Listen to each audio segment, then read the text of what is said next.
Quisiera agradecer al Colegio Nacional de Actuarios la invitación a participar en este encuentro. Particularmente agradezco al actuario Alejandro Turner Hurtado por la invitación y el esfuerzo de organización de Carmen Fernández. Le agradezco mucho a mi querido amigo Juan Antonio Fernández Ortiz, miembro del colegio, quien hizo posible esta invitación, así como al doctor Gabriel García Pérez, quien es el director de la Oficina de Representación de la Universidad de Miami para México y Centroamérica, también por haber facilitado mi participación. El día de hoy quiero hablar del antes y después de la pandemia y la propuesta para el futuro del sistema de salud en nuestro país. Y para ello quisiera empezar subrayando el mensaje central de esta conferencia. Y es que la pandemia ha representado un enorme trauma colectivo y la mejor forma de enfrentar ese trauma es movilizar a la sociedad para construir, no para regresar a la vieja normalidad ni a una nueva normalidad, sino para construir una mejor normalidad que esté caracterizada por un sistema de salud universal que garantice el acceso a servicios integrales de salud de alta calidad y con protección financiera para todo el mundo. ¿Qué significa universal? Tiene dos acepciones principales. La primera es un sistema de salud que cubre a todos los ciudadanos. Esta es la acepción más común, pero además, universal es un sistema de salud que cubre a todos con los mismos beneficios y bajo las mismas reglas. Hoy en día tenemos la posibilidad, en términos de la primera definición, de hacer el último gran esfuerzo para cubrir a todo el mundo, pero igualmente importante es que todo mundo tenga los mismos derechos, porque uno puede cubrir a todo mundo, pero tener un sistema donde los derechos, los beneficios, las reglas de acceso son distintas. Y esto quiere decir, este doble sentido de universal, quiere decir que requerimos no de un sistema único, como a veces se le llama, que quiere decir que es un monopolio, sino de un sistema uniforme, un sistema que tiene reglas uniformes para todo mundo. Ese es el verdadero sentido de un sistema universal de salud. Para elaborar en este mensaje voy a abordar 4 grandes temas. Primero vamos a abordar cómo estaba el sistema de salud justo antes de la pandemia, sobre todo con referencia al Seguro Popular. Después, qué pasó durante la pandemia en términos del sistema de salud. Y después, ver hacia el futuro cuál sería la siguiente generación de reformas. Y voy a terminar con algunos pasos inmediatos que podríamos tomar en ese sentido. Entonces, permítame empezar hablando del sistema de salud antes de la pandemia.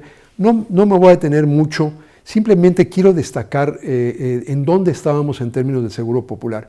Y aquí quiero reconocer la labor fundamental que el actuario Juan Antonio Fernández Ortiz jugó como primer comisionado nacional de protección social en salud y responsable del desarrollo e implantación del Seguro Popular. El hecho es que cuando llegamos al momento en que empezó el actual gobierno, antes de que empezara el actual gobierno, México había logrado un estado notable de avances en términos de haber logrado la verdadera universalización. En esta diapositiva lo que muestro es que habíamos llegado a una situación en que teníamos 3 seguros públicos. Primero, el seguro de enfermedades y maternidad del IMSS para los empleados o asalariados del sector privado de la economía, de las empresas. Segundo, el seguro médico del ISSSTE para los asalariados del sector público de la economía, los que trabajan en el gobierno y entidades gubernamentales. El seguro popular, finalmente, como tercer gran seguro, que protege o protegía a los no asalariados. Y lo que se logró fue una verdadera política de Estado, que logró una estructura similar para los 3 seguros públicos, una estructura tripartita. Esto empezó con las reformas a la ley del IMSS que se llevaron a cabo en 1997, en donde se reforma la ley del IMSS para introducir junto con la cuota obrera y la cuota patronal una cuota social, es decir, una cantidad fija que se financiaría con impuestos generales para subsidiar la cuota obrero patronal y con ello financiar el seguro de enfermedades y maternidad del IMSS. Esta fue una reforma muy importante porque la aportación federal pasó más o menos del 5% de ese seguro a más de la tercera parte, financiada ahora con impuestos generales, y creó un imperativo de justicia fiscal. porque cuando se hace esa reforma, lo que estaba pasando es que todo mundo, todos los ciudadanos estaban contribuyendo con sus impuestos generales para financiar un seguro que solamente beneficiaba a los derechohabientes del IMSS. Eso motivó en 2003 la reforma a la Ley General de Salud que creó el Sistema de Protección Social en Salud, cuyo programa operativo fue el Seguro Popular, dirigido a los no asalariados.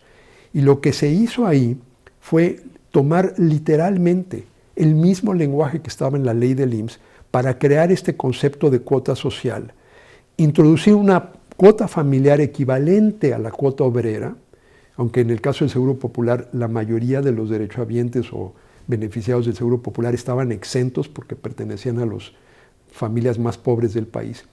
Y en el caso del Seguro Popular, como no hay un empleador, porque son los no asalariados, creamos una aportación solidaria con una mezcla de contribuciones del Estado y contribuciones adicionales del gobierno federal, menores para los estados más pobres del país.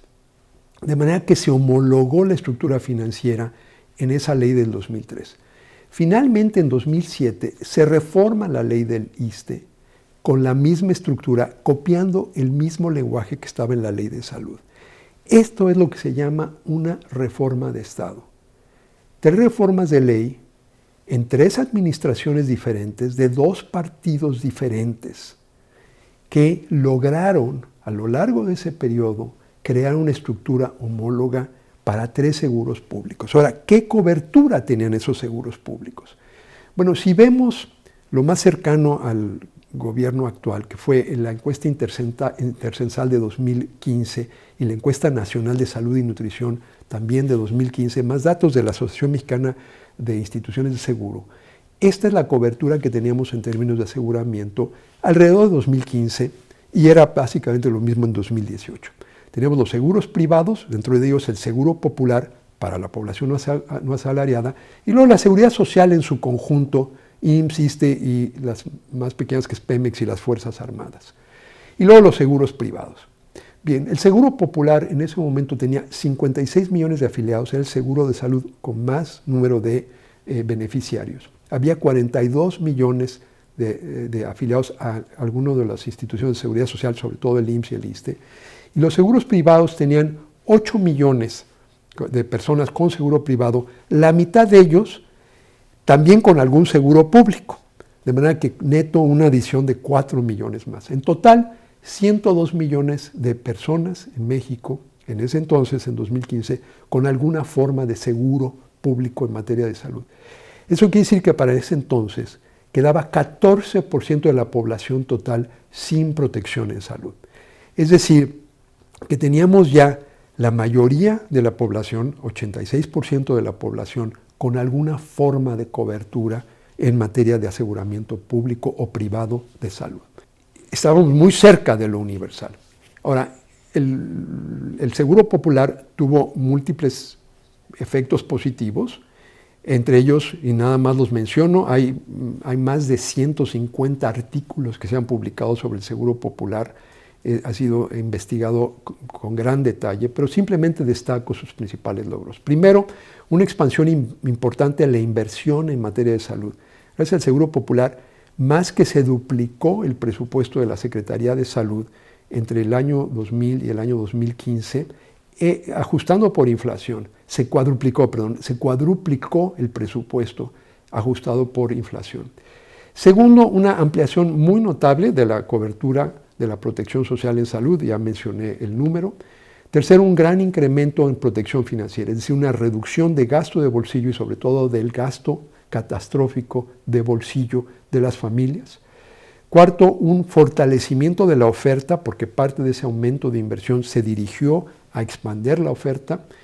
Quinto, una reducción de las brechas financieras entre las instituciones de seguridad social y la Secretaría Federal y estatales. Si se cerraron las brechas, prácticamente se estaba ya logrando una homologación, un poquito más todavía para la seguridad social, para los derechohabientes, pero un cierre de las brechas. Y además entre estados, porque realmente no había reglas, se crearon reglas muy claras de las obligaciones financieras de los gobiernos estatales. Y finalmente, si bien algunas personas dijeron que el Seguro Popular tendría el efecto de aumentar la informalidad. Múltiples estudios que mostraron que el efecto era nulo o mínimo en aumentar la informalidad. O el Seguro Popular también generó muchas otras ventajas, y de todos los estudios que se han publicado, solamente quiero citar este informe especial de la revista The Economist, la revista semanal, que es posiblemente una de las revistas más influyentes en el mundo, que en abril de 2018, a unos meses de que empezara el actual gobierno, publicó un número cuya portada era sobre la atención universal en materia de salud.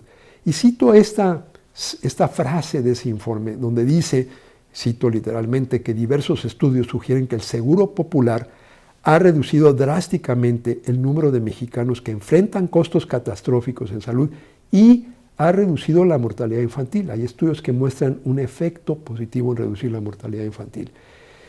Debo decir que en todo ese informe se presentaron 3 casos ejemplares en países en desarrollo.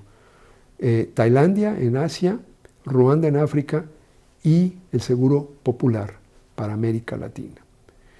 Así es donde estábamos, sin que además se había reconocido claramente que habían retos todavía que enfrentar. El reto principal del Seguro Popular fue la implantación heterogénea entre estados y poblaciones. Y ahí creo que la gran diferencia fue el liderazgo. Aquellos estados con secretarios de salud competentes, empoderados por el gobernador respectivo para llevar a cabo las reformas, hicieron un trabajo espléndido. Nuevamente, José Antonio Fernández Ortiz lideraba eso a nivel federal.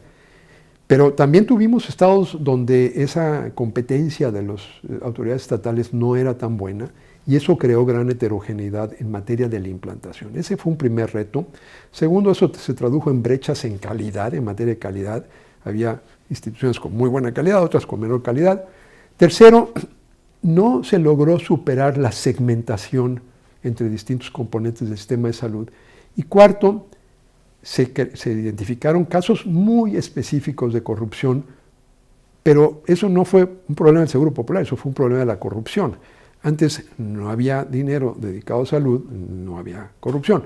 Cuando aumentó el presupuesto para salud, hubo más instancias aisladas, y aunque el actual gobierno trató de magnificar y decir que esa era la razón para desmantelar el Seguro Popular, lo cierto es que la respuesta no era desmantelar el Seguro Popular, sino combatir la corrupción. Entonces, estaban esos retos cuando llegamos al cambio de gobierno. Y para entonces había realmente un consenso de que había que hacer el último gran esfuerzo para extender la protección social en salud a todos los mexicanos. Como dije, faltaba 14% de la población. Había consenso de que había que hacer ese último gran esfuerzo, pero además había que avanzar en la homologación de los beneficios para ya dar fin a la segmentación. Lo que había sí era un desacuerdo en cómo lograr eso. Es decir, las diferencias que había durante la campaña electoral del 18 no eran tanto en el qué, sino en el cómo alcanzaríamos la universalización en esos dos sentidos de la palabra universal. Y para entonces se planteaban realmente 2 alternativas. Un modelo público monopólico, un modelo público plural. Nótese que los dos son públicos, son modelos públicos. Nadie propone un modelo privado. Hay la diferencia entre un modelo monopólico, como el que hay realmente solo en 2 países en el mundo, Cuba y Corea del Norte, donde el gobierno hace todo solo, sin ningún otro actor. Un modelo público plural, como el que encontramos en la mayoría de los países más avanzados, donde el financiamiento y la regulación es pública, pero donde hay cierto pluralismo en los prestadores. Lo explicaré en un momento más. Esas eran las alternativas, una diferencia en el cómo más que en el qué. Y esta gráfica ilustra ese concepto, esa diferencia que se abría ante México. La situación del sistema de salud en México se captura en esta gráfica. Todo sistema de salud tiene 3 grandes funciones que desarrollar. Rectoría, que incluye la regulación, poner reglas del juego, el financiamiento, la movilización y asignación de recursos, y la prestación, o sea, realmente las consultas, las cirugías, la prestación de servicios. En México, la forma como se había estructurado el sistema de salud desde 1943, cuando se crea el sistema contemporáneo de salud, es haciendo una división entre asalariados y no asalariados. Para los asalariados, que es la población formal, los asalariados formales, se crearon las instituciones de seguridad social, primero el IMSS en 1943 y luego el ISSSTE en los años 60 y luego las otras instituciones de seguridad social menores. Pero se hizo en una forma en que, por ejemplo, el IMSS tenía sus propias reglas, su propio financiamiento y su propia red de hospitales y clínicas, igual el ISSSTE. Se integró verticalmente, pero para un solo segmento. Los no asalariados, a su vez, se dividieron entre la población no pobre, a la cual se le dijo, bueno, ahí está el sector privado, por eso es una línea como punteada, porque las reglas eran muy poco claras, el financiamiento era totalmente disperso, igualmente la prestación dispersa y muy heterogénea. Y se crea la Secretaría Federal y la Secretaría Estatales de Salud para atender a los pobres. Este era el diseño del sistema de salud, así no se comportaba. Mucha gente con seguridad social usaba y sigue usando los servicios privados, igual que mucha gente pobre usa servicios privados también para gente pobre. Pero ese era el diseño, un sistema con segmentos, 3 segmentos, con integración de las funciones. Estaban esos 2 modelos como propuesta alternativa. El primero, el modelo público monopólico, lo que hace es unificar todo bajo una sola organización. Por ejemplo, en Cuba es el Ministerio de Salud Pública, que hace rectoría, financiamiento y prestación para todo mundo. No hay ninguna libertad de elección, es una sola organización monopólica. Así está diseñado. La élite gobernante tiene derecho a servicios privados. Es un poco un mercado gris, vamos a decir, de servicios privados. Pero en principio está diseñado para ser totalmente monopólico. Y como dije antes, los únicos países que tienen eso son ahora Cuba y Corea del Norte. El otro modelo, el modelo público plural, lo que hace es tomar esa matriz e invertirla. Es decir, lograr unificar la rectoría para todo mundo, o sea, a cargo de la Secretaría Federal y las Secretarías Estatales, dando las mismas reglas del juego para todos los grupos de población. Es una integración horizontal de funciones, separando las funciones. Luego se separa eso de la función de financiamiento a través de un seguro o fondo universal de salud y finalmente se da una prestación plural con prestadores públicos, también prestadores privados, pero todos sujetos a las mismas reglas que da la rectoría y con un financiamiento preponderantemente público. Esas eran las 2 alternativas de política pública. ¿Qué pasó durante la pandemia? Este era el estado en el que llegamos justo antes del 2020, había el primer año del nuevo gobierno, cuando se presenta la pandemia. Bueno, arrancamos el nuevo gobierno, todavía en 2019, con una afirmación del presidente, ya entonces, donde dice, y aquí está la cita textual, dice, en 3 años, dice el presidente López Obrador, vamos a tener un servicio de salud igual que el de los países nórdicos. Dice, igual que el de Dinamarca, de Suecia, igual que el de Canadá. Da esos ejemplos. Ese es mi compromiso. Bueno, yo cuando leí eso dije, qué bueno, ese es el modelo público plural, porque justamente todos esos son ejemplos de países que separan las funciones y tienen pluralismo en la prestación con financiamiento preponderantemente público y rectoría uniforme igual para todo el mundo. Sin embargo, hubo una contradicción total entre esa declaración, esa aspiración articulada por el presidente y lo que de hecho se legisló y se empezó a implementar. Y lo que ha dado lugar es a 6 grandes regresiones que quiero subrayar. Primero es la creación del Instituto de Salud para el Bienestar, que reemplazó al Seguro Popular. No es un reemplazo, porque el Seguro Popular era un mecanismo de aseguramiento, pero el INSABI se crea más bien como una estructura que pretende hacer todo, pero siempre bajo segmentación.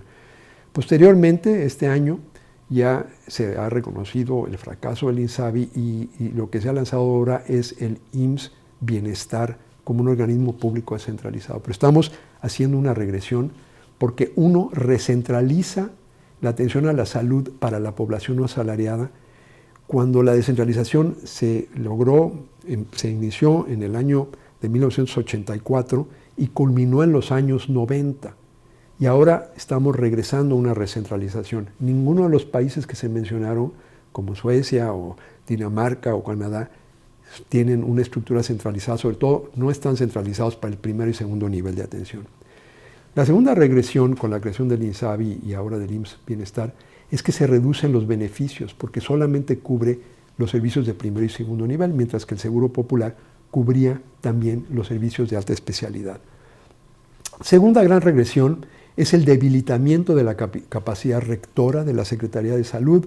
Se desaparece una subsecretaría que se encargaba antes de la función de rectoría y el gran organismo regulador, que es la Comisión Federal de Protección contra Riesgos Sanitarios, ahora se incorpora como parte de una subsecretaría de Salud Pública, debilitando su autonomía. Tercero, ha sido la compra fallida de medicamentos en el sector público. Nuevamente ahí se esgrimía el argumento de corrupción. Lo que había que hacer era combatir la corrupción. Pero si ni se ha combatido la corrupción, lo que sí se ha hecho es reducir el abasto de medicamentos. Cuarto, recortes presupuestales, incrementos mínimos una vez que uno ajusta por inflación, a diferencia de lo que había ocurrido durante los años de 2003 a 2015.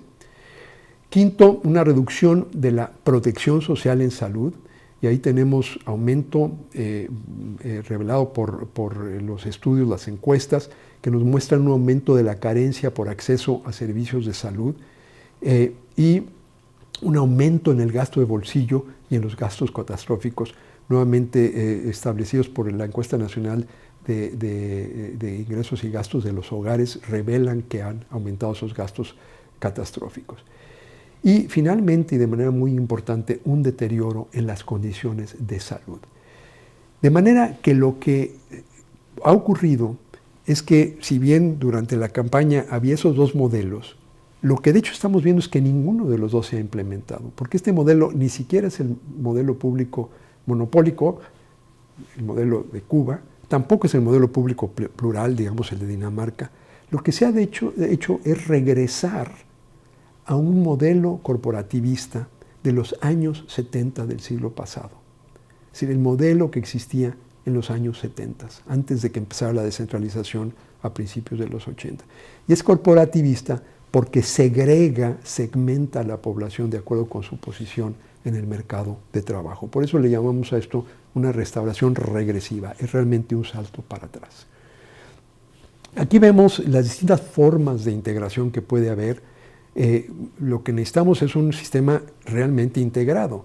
Y hay la integración que puede ser vertical, donde los servicios se integran, hay buenos esquemas de referencia del primer nivel al segundo nivel, a la alta especialidad.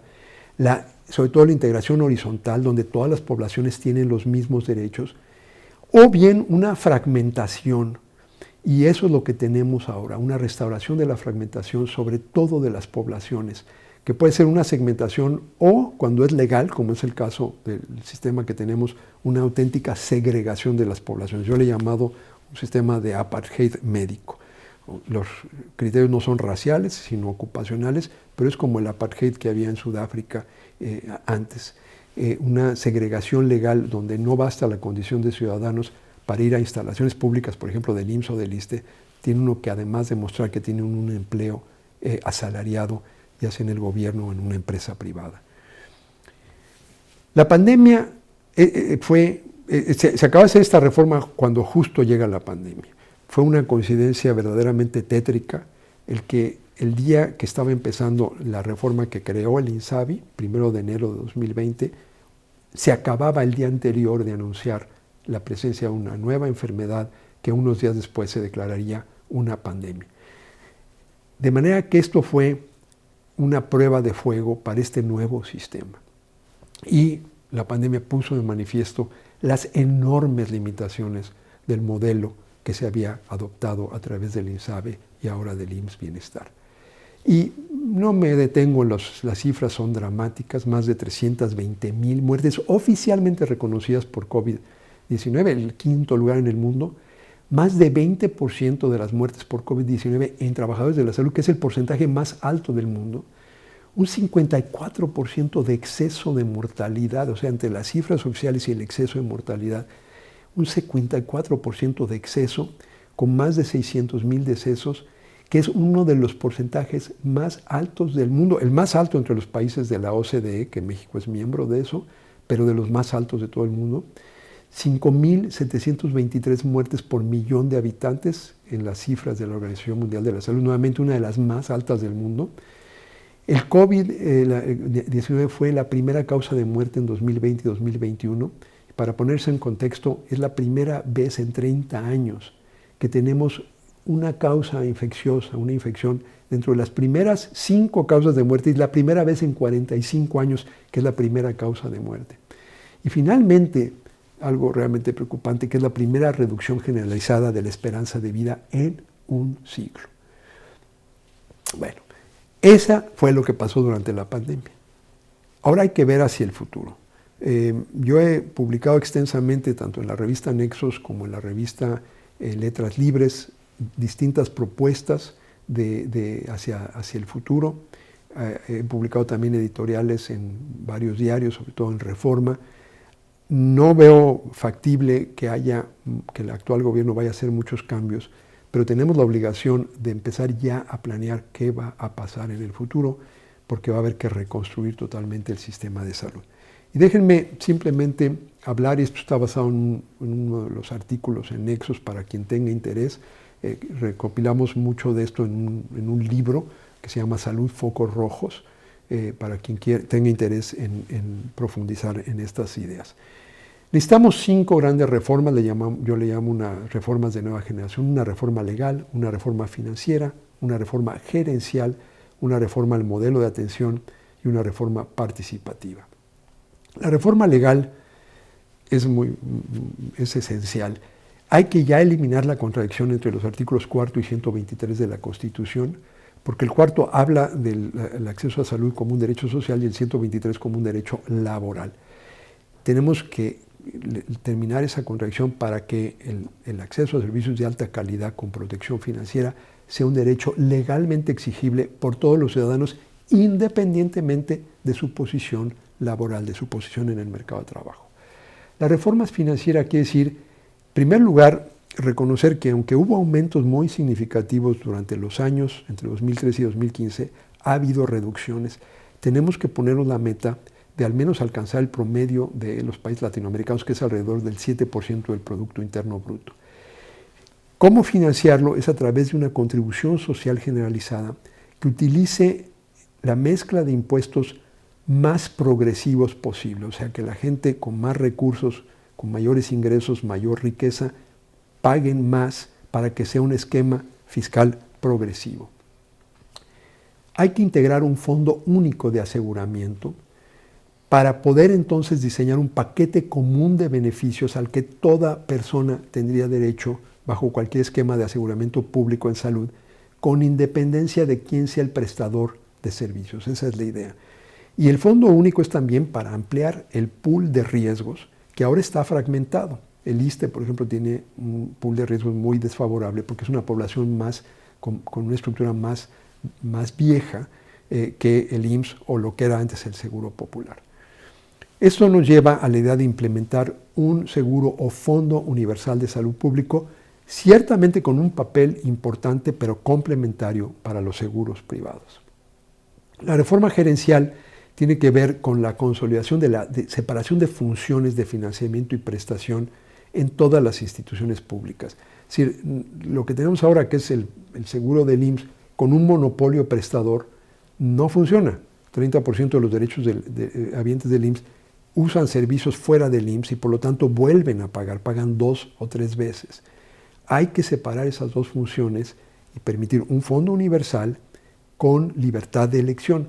Eso requiere fortalecer las capacidades administrativas en todos los niveles del sistema, y hay 2 particularmente instrumentos gerenciales: una tarjeta universal de salud que garantice la portabilidad de beneficios, de manera que uno puede tener su seguro en el IMSS, pero usar cualquiera de las instituciones públicas o privadas que estén acreditadas. Todo el mundo tiene que tener la misma acreditación, y eso se requeriría también, como segundo instrumento gerencial, un tabulador unificado de intervenciones. Finalmente hay que cambiar el modelo de atención, y simplemente voy a usar 10 adjetivos para caracterizar el nuevo modelo de atención.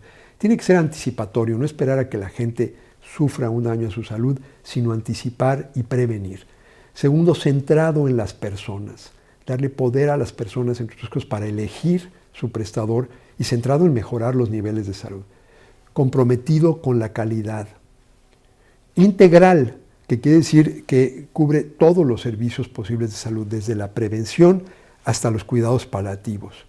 Continuo, es decir, a lo largo de todo el ciclo de vida de las personas, sobre todo cuando se trata de condiciones crónicas. Debe ser plural, en el sentido de que hay una prestación plural, interconectado, con redes de servicios que estén bien interconectados, aprovechando las tecnologías de la información, sostenible, tanto financieramente sostenible y ambientalmente sostenibles, asegurando que las instalaciones de salud protejan al ambiente. Responsable, quiere decir que responde a las necesidades de la salud y rinde cuentas. Y finalmente innovador, lo cual quiere decir que se basa en la investigación para el diseño de las intervenciones y el diseño del sistema de salud. Finalmente, requerimos una reforma participativa que tenga medidas para informar y educar a la población, sobre todo combatiendo la desinformación que se volvió tan prominente durante la pandemia. Hay que fortalecer a la sociedad civil en vez de debilitarla, como se ha hecho, y diseñar instrumentos que permitan escuchar continuamente la opinión y responder a las preferencias de los usuarios de los sistemas de salud. Ahora, ¿qué podemos hacer como paso inmediato? Y con esto termino. Proponemos, y también lo hemos publicado en algún informe, en algún artículo de la revista Nexas, establecer una comisión por parte del Congreso que sea independiente y apartidista para el rediseño integral del sistema de salud, con el objetivo de alcanzar esta cobertura universal en el doble sentido de la palabra, y con una serie de productos que entregaría esta comisión: un paquete de iniciativas de reformas legales, una estrategia política y de comunicación social, y un plan de instrumentación, de puesta en práctica de las reformas. La comisión tiene antecedentes. La más famosa es la famosa Comisión Beveridge, que en plena Segunda Guerra Mundial articuló las recomendaciones para el Servicio Nacional de Salud del Reino Unido. Ha habido la Comisión Romanov en Canadá, la Lagos, la del presidente Lagos en Chile, que permitió cambios bien importantes a los sistemas de salud de esos países. Se haría por mandato del Poder Legislativo y sería plural, no solamente con legisladores, sino también con ONGs, instituciones académicas, instituciones filantrópicas, representantes de las organizaciones profesionales que representan a los profesionistas, a los sindicatos y a las entidades privadas. Y con un presidente independiente que tenga capacidad para vincular los objetivos del sistema de salud con metas más amplias de desarrollo económico, inclusión social y estabilidad política. Finalmente, la idea de una comisión así, con gran participación, es que nos ayude como sociedad a procesar el trauma colectivo que ha derivado de la pandemia mediante la definición de esta nueva normalidad. La nueva normalidad debe ser desarrollar un sistema de salud efectivo y equitativo. El acuerdo sigue en el que un sistema de salud, como lo articuló esa visión del presidente, como el de Canadá, el de los países escandinavos, el del Reino Unido. Ahora se trata de ponernos de acuerdo en el cómo. ¿Cómo logramos a esa visión compartida no para copiar, no para adoptar, sino para adoptar esos modelos, que son los modelos que han demostrado mucho mejor servir las necesidades e intereses de cada país? Les agradezco su atención y espero que estas discusiones contribuyan a que nuestro país inicie la tarea urgente, no nada más de reconstruir el sistema de salud, sino de reformarlo de manera profunda para enfrentar los retos del futuro. Muchas gracias por su atención.